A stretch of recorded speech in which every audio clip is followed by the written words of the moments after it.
대신 예수님을 우리 함께 박수하면서 찬양할까요? 감사합니다. 네, 우리 귀한 호산나 찬양대 귀한 찬양 감사합니다. 여러분이 요즘 뭐에 꽂혀 사십니까? 꽂혀 산다는 것은요, 그것이 내 마음을 완전히 훔치고 그것에 결박되어 포로가 된다는 것이죠. 근데 이것이 좋을 수도 있고 나쁠 수도 있습니다. 어떤 80세에 그림에 이제 꽂힌 할머니가 그림 배우고 80 몇 세에 개인전을 열어서 100세 때에 세계적 화가로 인정받게 됩니다. 바로 미국의 모지스 할머니죠. 일본의 어떤 할머니는 80세에 웹 프로그램에 꽂히게 됩니다. 그래서 노인분들이 조작하기 쉬운 게임을 개발한 일본 할머니도 있습니다. 꽂혀 산다는 것은요, 그렇게 내 안에 잠재되어 있던 삶의 의지를 깨워서 다시 몰입할 수 있고, 그래서 내 안에 무한한 생명력을 경험하게 해줄 수 있습니다. 반대로 하지만 이 꽂혀 산다는 것은, 무엇에 붙들려 산다는 것은 자신의 삶을 잃어버리게 작용할 수도 있습니다. 우리 수많은 사람들, 연예인, 많은 유명한 사람들을 봐도 그렇지만, 우리가 명성에, 돈에, 욕망에, 성공에 꽂혀 살다가 자신의 내면의 가치, 진정한 자유를 잃어버리고 사는 많은 자들이 있습니다. 우리나라가 참 그러기 쉬워요. 우리나라는 너무 세상의 이야기에, 똑같은 얘기에 너무 많이 구속되어 있습니다. 10대에는요, 꼭 인류대학 너 가지 않으면 너는 인간이 아니야. 이런 이야기에 우리 아이들이 꽂혀 살고요. 20대 때는 이성이나 세상의 유명한 관심들에 꽂혀 살다가 30, 40대는 돈이라는, 성공이라는 거에 꽂혀 삽니다. 50대 때는 이제 자녀 교육을 좀 다 시키고, 이제는 나이가 들고 시간이 생겨서 자신의 가치, 세상의 무엇도 흔들리지 않는 자신의 가치로 찾아야 할 때입니다. 그런데 우리가 50대, 60대까지 내적 가치, 진정한 나의 삶의 행복을 나로 인해서, 주님으로 인해서 느껴보지 못한다면 그 결핍은요, 우리 60대, 70대까지 우리를 심한 심리적 그리고 사회적 압박을 해요. 그래서 세상적인 욕망에 몰두하고 사회적 기준에 집착하고 얽매이는 자로 살게 됩니다. 여기서 한번 제가 퀴즈를 드리려고 합니다. 붙잡히면 붙잡힐수록 우리를 자유롭게 하는 것은 무엇일까요? 얽매이면 얽매일수록 우리로 하여금 위대한 삶을 살게 해주는 것은 무엇일까요? 퀴즈인데, 제가 선물을 준비 안 했군요. 선물을 보내드려야 되는데 뭘까요? 그냥 다 말씀하시면 됩니다. 예, 말씀입니다. 네, 말씀입니다. 우리 5절을 같이 읽겠습니다. 시작. 마게녀로부터 내려오매 바울이 하나님의 말씀에 붙잡혀 유대인들에게 예수는 그리스도라 밝히 증언하니. 여러분, 바울이 맨 처음부터 말씀에 붙잡혔을까요? 우리 오늘 말씀은 또 고린도라는, 지내는 아테네, 우리 성경은요 역사 이야기예요. 살아있는 역사 이야기. 그래서 성경에 쓴 배경과 역사를 잘 알아야 되는데요, 우리 오늘 고린도는 그리스 지역에 아주 가장 부유한 대표적 항구 도시였습니다. 우리 한번 사진을 보여주시면, 저는 갱그리아 이 항구인데요. 처음 사진, 지도 사진을 보여주시면, 그래서 저기가 바로 이제 고린도가 위치한 곳인데요. 여기 가운데 선이 고린도 운하입니다. 그래서 아테네에 있는 본토와 밑에 있는 펠로폰네소스를 이어주는 지역에 고린도가 존재하죠. 지역에 있죠. 그래서 저 왼쪽으로는 레가메움 항구가 2km만 있고요. 7km를 저 오른쪽으로 가면은 아까 보신 저 갱그리아 항구가 있습니다. 그래서 자연히 고린도는 유럽 아시아와 유럽 전체를 이어주는 교통망의 중심이었어요. 그래서 지도를 보여주시면 수많은 이 상업과 무역선들이 저 고린도를 통해서 세계로 상업 활동을 하죠. 당연히 그래서 이 고린도는 그리스에서 가장 풍요로운 그리고 부유한 도시가 되었습니다. 이 성경에 쓰여질 때는 고린도 문화가 없었어요. 그래서 어떤 사람들은 그냥 그 땅으로 이 배를 날려 이동했는데요. 이제 1890년대 저 고린도 운하가 만들어졌죠. 그래서 우리 다 아시는 것처럼 3대 운하 뭔지 아시죠? 수에즈 운하, 파나마 운하, 그리고 고린도 운하가 3대 운하입니다. 바울이 이 고린도를 방문할 때요, 이미 고린도는 아테네 8배를 넘는 경제력을 가진 로마 시대의 대표적인 도시였습니다. 국제 도시가 되었습니다. 자유시민만 20만 명이고 노예 50만 명, 또 유대인만도 3만 명이 있었어요. 그래서 수많은 회당이 있었습니다. 바울은 그 회당에서 이제 전도를 하기 시작했고요. 그러나 상업이 발달하고 물질이 만연하면 반드시 따라오는 것이 있습니다. 뭘까요? 우상 숭배와 타락입니다. 우상들이 너무 많아서 이 우상에 드린 제물로 사용했던 고기가 넘쳐나서 이제 시장에 헐값에 유통된 겁니다. 그래서 우리 고린도전서에 이 내용이 많이 있죠. 교회 성도들이 시장에서 산 우상에 드린 고기를 먹어야 되냐, 이 문제로 갈등이 있었습니다. 고린도 교회의 성적 타락은 특히 유명했는데, 이 아프로디테 신전에는요 1000명의 그 사제들이 있었는데, 제사를 할 때마다 이 1000명이 함께 매음을 하는 거예요. 얼마나 타락했겠습니까? 그래서 로마 세계에서 고린도는 그 부도덕이란 동의어가 되었고, 이 고린도 사람이라고 하면은 성적으로 타락한 사람이라고 지칭하는 그런 그런 말이 되어 버렸습니다. 그래서 여러분이 이제 바울이라면 내가 다 고린도에 도착한 거예요. 야, 여기서 전도하면 수많은 열매를 맺을 수 있겠다, 이렇게 생각했을까요?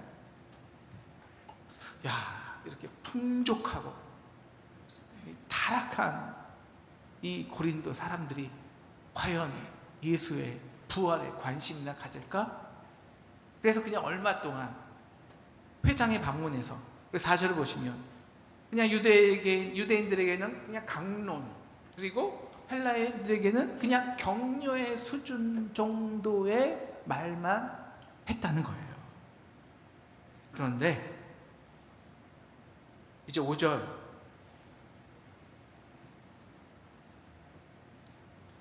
믿음의 동역자죠. 실라와 이 디모데가 합류하고 영적으로 힘을 얻은 바울은 하나님의 말씀에 완전히 붙잡히게 됩니다. 이 붙잡혔다, 꽂혔다라는 이제 말이 헬라어로 스네게토입니다. 영어로 하면 아큐파이드, 완전히 그것에 점령된 거예요. 그래서 오직 말씀 전하는 것 외에는 그 어떤 것도 할 수 없는 상태가 된 것입니다. 그래서 유대인들에게 강론만 했던 이 바울이 이제는 5절 담대하게 예수는 그리스도라고 밝히 증언하기 시작한 것입니다. 유대인들에게 너희가 십자가에 못 박아 죽인 예수 그리스도가 바로 우리 죄와 죽음을 위해 하나님께서 이 땅에 우리에게 보내신 그리스도다. 그러므로 그 예수를 우리의 구주로 믿는 자들은 죽음을 넘어 죽음으로 끝나지 않고 부활이 있다고 선포하는 것입니다. 그러자 6절 보니까 언제나 그랬죠. 유대인들은 이 십자가 이야기만 나오면 비방하고 대적을 합니다. 그 전에 바울은 고린도에서 언제나 오직 회당에서 유대인들에게만 집중했습니다. 하지만 말씀에 붙잡히고 십자가의 능력에 사로잡히자 바울은 이제 드디어 회당이라는, 유대인이라는 틀을 깹니다.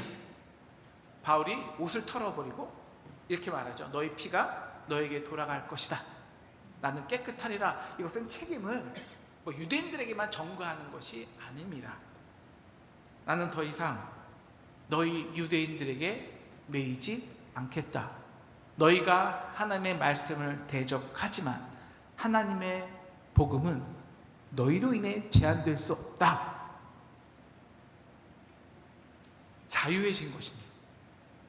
그래서 6절 이후에는 내가 이방인에게로 가리라 선포합니다. 드디어 바울의 선교가 회당 중심의 선교에서 가정 중심의 선교로 그 틀을 확 돌아선 것입니다. 그래서 8절 거기서 옮겨라는 말이 있죠.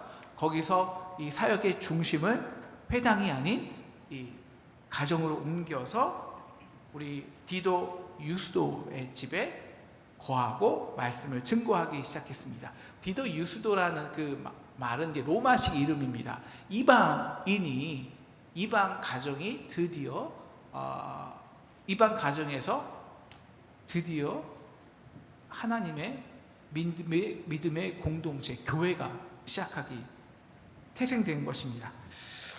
내 생각이 아닌, 이렇게 말씀에 붙잡혀 말씀을 이루는 삶을 살 때 우리는 놀라운 삶을 경험합니다.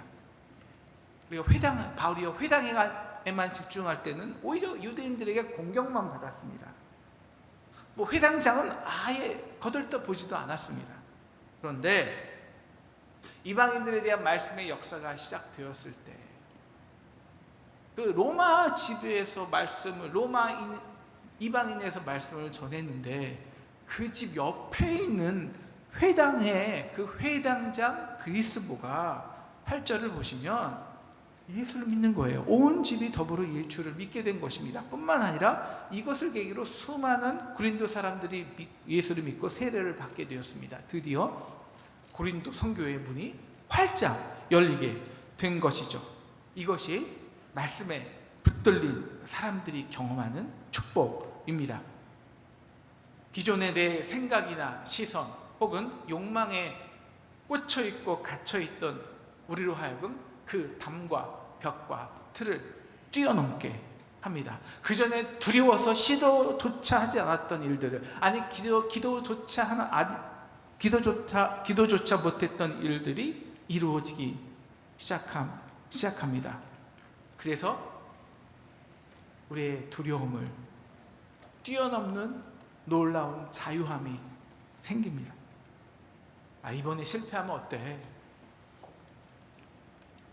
하나님은 그 실패를 통해서 언제나 우리가 생각하지 못한 길을 여셨잖아. 왜 꼭 이방식이어야 돼? 괜찮아. 다른 거 하면 돼. 하나님은 왜 꼭 이방식으로만 일하겠어? 왜 꼭 이곳이어만 돼? 이 사람이어만 돼? 세상의 방식과 그 틀이 나를 얽매이는 순간 그것을 다 내려놓고 하나님이 일하시는 그 원대한 역사에 나를 던져놓는 것, 이것이 말씀에 붙들리는 자유함입니다. 지금까지 우리가 이 사도 바울의 선교를 보면요, 일정한 패턴이 있었어요. 먼저 바울은 유대인에게 들어가서 회당을 4개로 전도를 시작합니다. 그런데 또 언제나 그 유대인들에게 박해를 당하고 비방을 당하고 심지어 유대인들에게 맞고 고소를 당하고 감옥에 갇힙니다. 그래서 어쩔 수 없이 이제 또 다른 유대인들을 피하여 다른 도시로 가서 선교하는 그런 패턴이 계속 이어지고 있었습니다. 고린도에서도 이 패턴이 다시 시작되는 겁니다. 이렇게 유대인들에게 시달리고 공격을 받을 바야 차라리 다른 도시로 가서 전하는 게 낫지. 바로 바울이 이렇게 생각할 때였습니다. 9절 밤에 주께서 환상 가운데 바울에게 말씀하십니다. 9절이요. 두려워하지 말라. 침묵하지 말고 계속 말하라. 계속 말씀을 전해. 주님, 두렵습니다. 바울아, 그래서 이번에도 또 다른 도시로 도망하겠다고? 주님, 도망하는 것이 아닙니다. 그냥 선교하는 거예요. 다른 교회, 다른 곳으로. 날이 갈수록 유대인의 공격과 비방이 심해지지 않습니까? 그래서 또 다른 도시에 가서 또 회당에서 또 유대인들에게 말씀을 전하겠다고? 그 틀을 깨! 비방과 공격이 심해질 때는 도망갈 때가 아니다. 하나님의 말씀이 역사할 때야. 하나님의 말씀이 심령에 부딪히는 거야. 그래서 비방하는 거야. 그러니 두려워하지 마라. 그러니 침묵하지 마라. 그럴수록 계속 말하라. 바울아, 너는 왜 3만 명의 유대인들에게만 꽂혀있냐? 이 고린도에는 70만 명의 고린도 영혼들이 있다고. 그들 중에는 내 백성도 있다고. 하나님의 말씀을 사모하는 자들이 있다고. 그 고린도의 그 뻔한 이야기, 그 퇴폐와 향락과 물질이 주는 이야기에 그저 얽매여 사는 그 이야기들에 답답해하고 그 이야기들을 지겨워하는 사람들이 있다고. 그래서 진정으로 하나님 나라,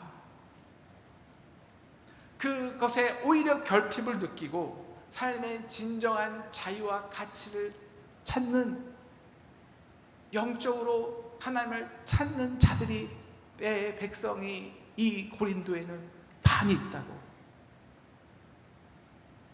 그래서 바울이요, 계획을 틉니다. 11절을 보면 무려 1년 6개월 동안 고린도에 머물며 그들 가운데 하나님의 말씀을 가르칩니다. 그래서 유명한 이제 고린도 교회가 세워지고요. 우리 고린도 전후서, 신약에 굉장히 교회에 대한 중요한 말씀이 가득 찬 성경이죠. 그게 고린도 전후서가 기록됩니다. 물론 1년 6개월 동안 비방과 박해가 없던 것은 아닙니다. 오히려 그 비방이 더 심해지고 대적함이 더 담대해집니다. 그래서 12절을 보면 이제 갈리아가 아가야 총독이 되었을 때 유대인들이 일제히 일어나서 바울을 대적하여 법정에 끌고 가서 고소합니다. 이 바울은 우리 이 로마 사회를 혼란시키는 자입니다. 그리스에 있는 그 델피 비문에 보면 이 갈리오가 주 51년에서 52년에 총독이 되었다고 적혀 있어요. 일반적으로 우리가 총독이 되면 어느 정치인들도 마찬가지입니다. 새롭게 부임하면 민심을 얻기 위해서 처음에는 그 도시 사람 민원을 많이 들어줍니다. 유대인들은 이것을 이용해서 갈리오 총독에게 바울에게 불리한 판결을 하도록 고소를 한 것입니다. 역사적으로도요, 역사적인 인물로 따지러도 이 갈리오와 그의 형제 세네카는 굉장히 유명하고 정치적으로도 총명하고 또 철학자로도 유명한 인물이었습니다. 갈리오는 이제 모든 것을 파악한 거죠. 그래서 사도 바울은 무슨 로마법을 어긴 것이 아니라,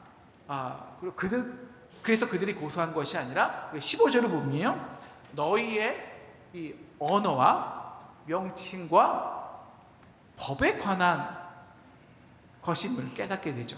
그러니까 유대인들의 명칭과 법에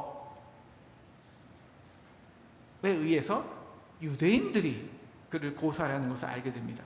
그래서 너희가 스스로 처리하라며 16절 그들을 법정에서 쫓아내죠. 여기서 언어로 쓰인 그 단어가 로고스, 말씀인데요. 여러분, 우리 인간의 사회는요, 이렇게 이 언어 그리고 명칭 그리고 법에 의해서 우리의 삶이 규정됩니다. 우리는 그 틀 안에서 살아가야 되죠. 그런데 이 유명한 정치인이었던 갈릴리오는, 나는 너희가 만든 그 세계, 그 언어와 명칭과 법에 의해서 규정되기 싫어. 그건 네가 알아서 해. 그런데 이 갈리오의 이 판단으로 완전히 역정되고 뒤집어진 것이 있습니다. 유대인들은 바울이 전한 하나님의 말씀이 세상을 소동케 한다고 고소했지만 갈리오는 그건 너의 기준이지, 너의 법이지, 로마법에서는 아무 상관없거든. 당시 이 로마 세계는요, 로마가 허용한 종교만 공식적으로 포기하도록 했습니다.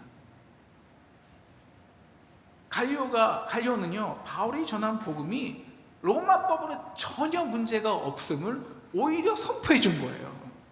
그래서 공식적으로 이 바울이 전한 말씀을 허용하는 판례를 남겨준 겁니다. 그래서 바울이 앞으로 어떤 법적 문제 없이 자유롭게 2차, 3차 세계여행을 갈 수 있었던 거예요. 놀라운 반전이죠. 생각해 보십시오. 바울이 만약에 유대인들을 피해 또 다른 도시로 선교를 갔다면 이러한 역사가 가능했을까요?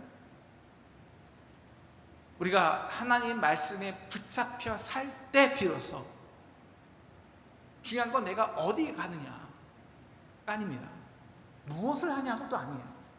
어떤 언어로, 어떤 법을, 어떤 명칭으로 우리가 삶을 사느냐가 아닙니다. 중요한 건 내가 어디로 가는지 하나님의 말씀이 그 명칭과 법과 그 상식과 언어를 뛰어넘어 일할 수 있다라는 것을 경험해야 합니다. 그래서 바울은 말씀에 붙잡혀 살 때 하나님의 말씀이 인간의 언어와 명칭과 법을 뛰어넘어 마침내 그 복음이 로마의 심장부인 로마까지 들어가도록 하는 역사를 이룬 것입니다. 바울은 하나님 이제 다 끝났습니다. 고린도는 가망 없어요 생각했는데 하나님은 이 성중에 내 백성이 많다고 하십니다. 하나님의 말씀을 전하다가 오히려 세상 법정에 고소당했는데 오히려 하나님 말씀이 그 로마 세상 법정에서 로마법으로 오히려 공식적으로 인정을 받게 됩니다. 인간의 틀이 깨지고 그 언어와 명칭과 법이 하나님의 놀라운 역사 속에서 새로운 방식으로 쓰임을 받게 됩니다. 이것이 말씀에 붙잡힌 자들이 경험하는 자유함입니다. 이 명칭에 뒤집혀서 쓰임받은 한 사람이 있습니다. 바로 17장의 17절에 나오는 회당장 소스데네입니다. 갈리오가 유대인들을 법정에서 쫓아내자 7절에 보시면 고린도 사람들이, 모든 사람들이 거기 있던 이 고린도 사람들이죠. 고린도 사람들은 이 유대인에 대한 좋지 않은 감정이 항상 있었습니다.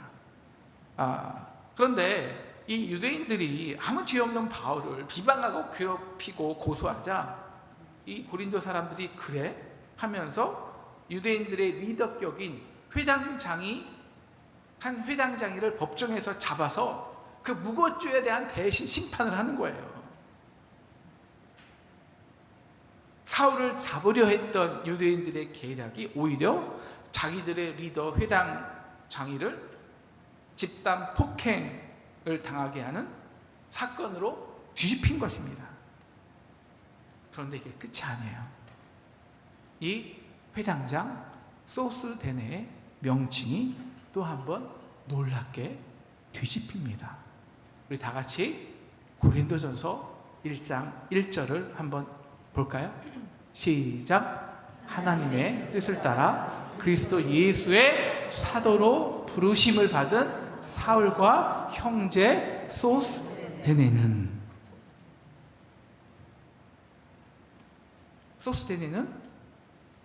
회당장이었습니다. 그 명칭이 자랑스러웠습니다.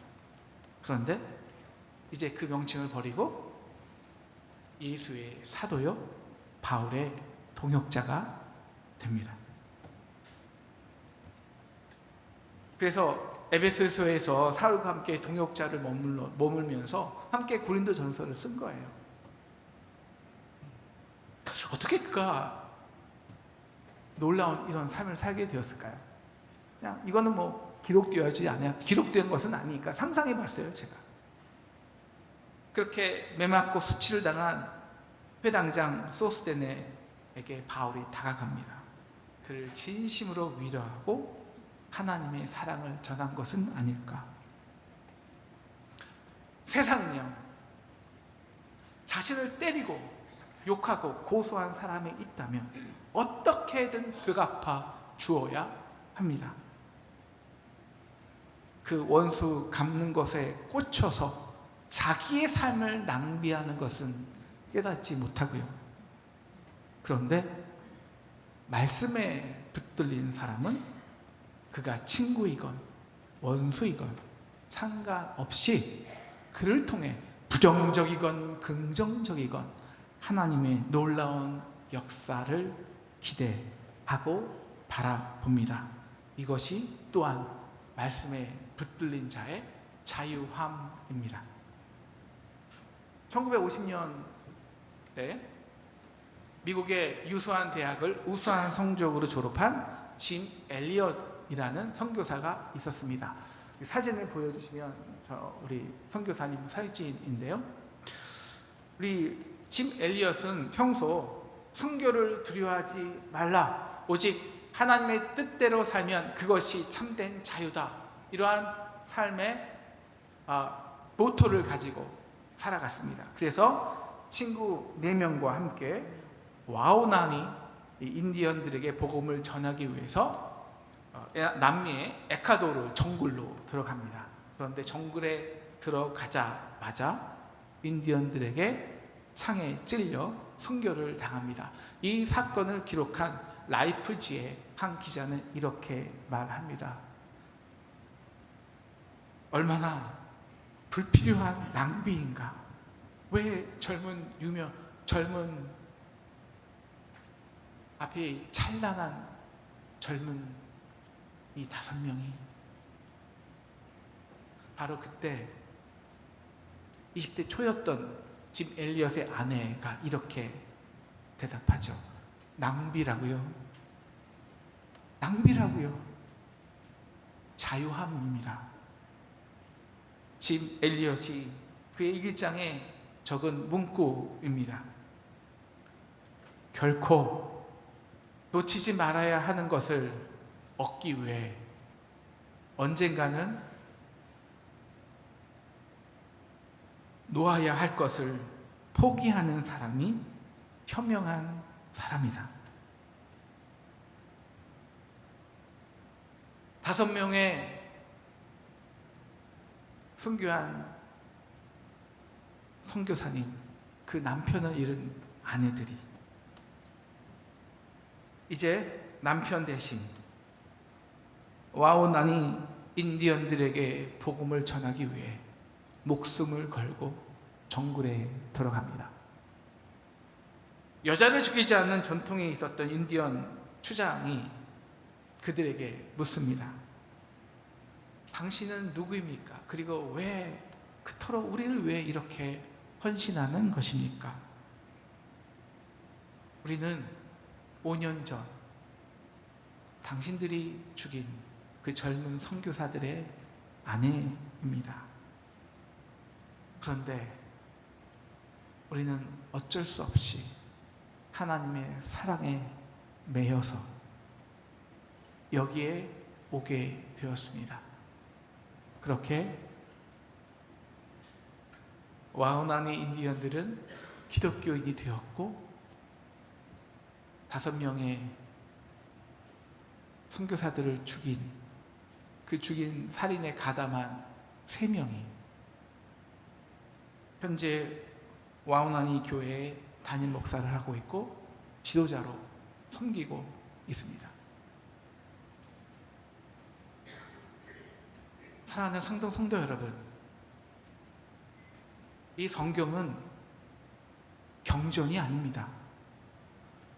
우리가 왜 기독교인이 되는데요? 왜 우리가 기독교를 믿는데요? 이거는 우리가 성경을 읽으면서 지혜와 깨달음을 얻으라고 우리에게 주신 말씀이 아닙니다. 이건 역사입니다. 역사. 이 성경은 6,000년 이상 하나님의 언약이 어떻게 이 세상의 방식과 질서와 그리고 언어와 명칭과 법을 뛰어넘어 이 땅에 놀라운 하나님의 나라를 세웠는지 기록한, 그리고 아직도 그 역사가 쓰여지는 살아있는 역사입니다. 그래서 우리는 이것을 그분의 말씀, 역사를 His story, 인간이 만들어낸 이야기가 아닌 살아있는 역사, His story라고 말합니다. 우리가 말씀을 읽는다는 것은요, 지혜를 얻는 것이 아닙니다. 그건 다른 경전이죠. 그것은 이 역사에 내가 참여자가 되는 것입니다. 지금도 많은 사람들이 인간이 만든 허구의 이야기에 헤어나오지 못하고 있습니다. 그래도 어느 정도는 돈이 있어야 무시받지 않고 살 수 있다고, 이 정도 힘과 권력이 있어야 사람들이 인정해 준다고, 그래도 한국에서는 스카이 대학을 나와야 영향력 있게 일할 수 있다고, 아무리 그래도 서울 아파트 한 채는 있어야 된다고, 이 명예는 꼭 지켜야 된다고. 사랑하는 상동 성도 여러분, 그 뻔하고 지겨운 쳇바퀴 도는 세상 이야기에 여러분의 삶을 구속하지 마십시오. 써내려가지 마십시오. 그것은 우리를 두렵게 할 뿐입니다. 대신 하나님의 말씀에 두려워 떨기를 축원합니다. 아멘? 여러분, 그분의 놀라운 이야기에 한번 우리의 삶을 던져보세요. 운명을 걸어보시기를 축원합니다. 그런데 말씀에 붙들려 살면, 꽂혀 살면 바로 그때 우리는 드디어 해방되는 것입니다. 인간의 그 모든 구속에서, 심지어 우리의 육신의 장막에서, 인간의 모든 법과 질서와 그리고 상식에서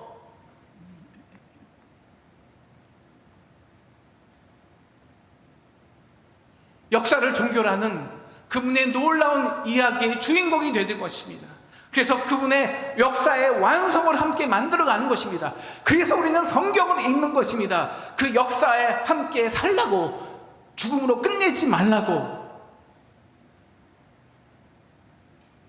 세상의 그 작은 좁은 이야기 안에 갇혀 살지 말고 이제 일어나 봅시다.